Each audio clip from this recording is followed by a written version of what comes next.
Hello board gamers! Today I'm gonna give 5 games that are, in my opinion, perfect as a solo game.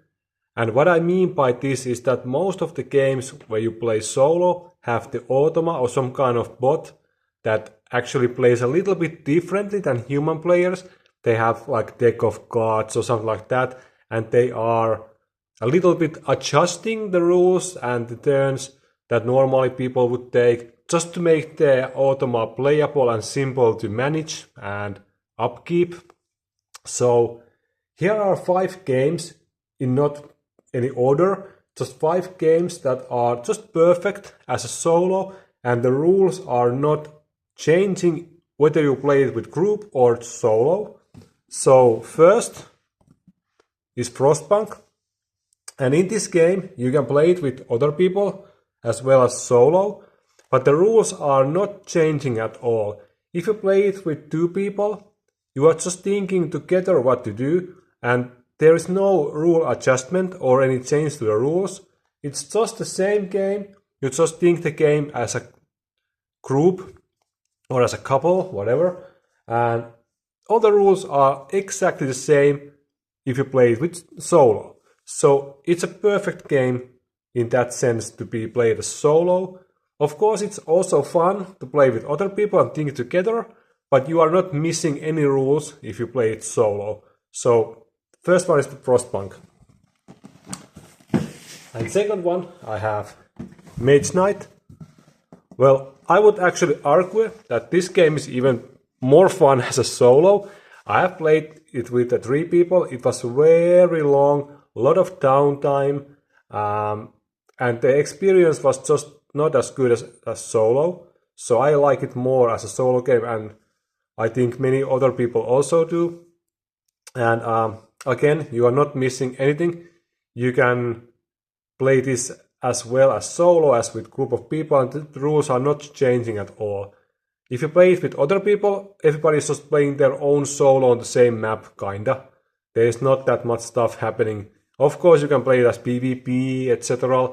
But for me, the solo game is just perfect. The game is quite long. It's tough to teach to other people, and it doesn't change the rules at all if you play it alone. So just a perfect solo game in that sense. An amazing game, by the way. And then I have a Spirit Island. Again, the rules are not changing at all. If you play it alone or with 4 people, the map is just 4 times bigger, but all the mechanics, all the gameplay elements, all stuff that's happening is actually the same as 4 people as is with 1 or 2 or 3 player. So you are not missing anything when you play Spirit Island as a solo. I prefer to play with 2 spirits, so I have 2 times the map size. With 1 map tile, it's kinda too limited, too small for me, but it's perfectly fine to play 2 or 3 spirit solo. So it's just perfect game in that sense to be played as solo, and it doesn't add that much to be played with group. But Spirit Island is of course a very fun game to play with other people. I have played with 3 and 4 and 2 players game, and I love all of those. But it functions as a solo game as well as it does with 3 or 4 people playing it. Of course, it might be more fun to think the moves together. Everybody plays their own spirit. So there is some fun factor with the multiplayer, but the rules stay the same. The gameplay is not affected by player count. And same goes with the next game, Voidfall. It follows the same path as Spirit Island does. The gameplay stays the same if you play it alone or with other people. Of course, there's a PvP mode, but I'm not talking about the PvP right now. I'm talking about the cooperative, the solo mode. If you add a second player, of course you have different scenario book, different map settings, but all the rules are exactly the same as is in solo play mode. So you are not missing again any rules at all. So Voidfall is perfect for solo play in that sense. And it actually is quite long game if played with other people. So I prefer the solo as in Mage Knight also, because they are just so long games, and the game just drags. You have a lot of downtime. The rules are very heavy to teach. It's very, very heavy game, so it actually is nice to keep it on table and maybe continue your game tomorrow, day after tomorrow. So these two games, Mage Knight and Voidfall, fit perfect for solo play for many reasons. And one is the game length, one is the game difficulty to teach, and of course the rules stay the exactly same. So just perfect for solo play. And finally, but not least, I have Elder Scrolls, The Betrayal of Second Era. This follows the same line as Spirit Island and Voidfall or Mage Knight. Again, the rules are exactly the same if you play it alone or with a group of people. And this game is especially long to play. I have played one 2-player game and it took me the whole day, something like 10 to 12 hours to complete.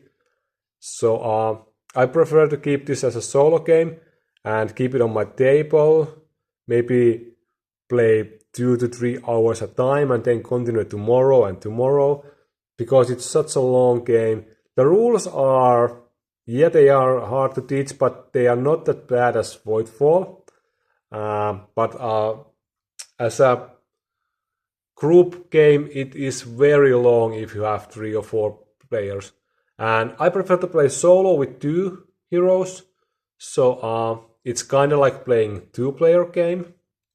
The true solo is actually really hard, as is in Too Many Bones. And Too Many Bones, by the way, fit to this same category. If you have that game, it's perfect as solo. Just play it 2-handed solo and it's perfect. But this is an upgrade to it, so I prefer this game. So all of these 5 games, they share the same thing, that the solo is not modified. Usually the solo is modified with special rules to make the automa work. They skip some kind of actions that players will do. They simplify their resource management or something like that. And these games are not having any of those adjustments. And they are just perfect to play as a solo. So if you are a solo player and you want something that is not affected by player count, please try any of these games. They are all amazing. And the solo is as good as is the group play, or even better in case like Mage Knight or Voidfall. Spirit Island is really fun as group game. But something like Mage Knight, I prefer to keep it as solo game only, because it's a too long, too much downtime, and it doesn't add anything special with the other players. So if you have any games you would like to success to this list, there are many, of course. These are just 5. I just wanted to point out. Please leave a comment and let me know what is your favorite game that is solo played with same rules as the cooperative mode or multiplayer mode. But yeah, thanks for watching and see you next time. Bye.